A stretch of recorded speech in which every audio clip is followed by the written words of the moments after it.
Assalamualaikum warahmatullahi wabarakatuh.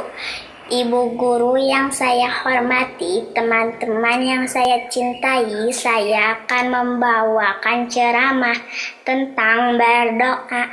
Berdoa kepada Allah adalah perbuatan mulia yang sangat penting untuk dikerjakan oleh orang Islam.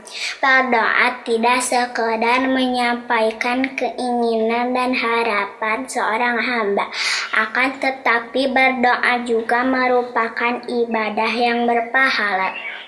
Nah, seperti saat ini di bulan Ramadan banyak doa-doa yang harus dibaca.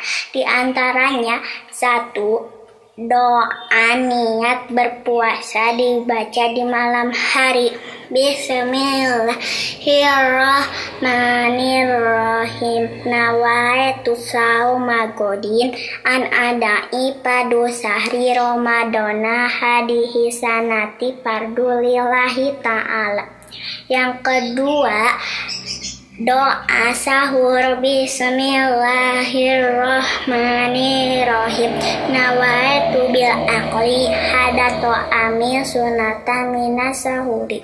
Yang ketiga, doa berbuka puasa.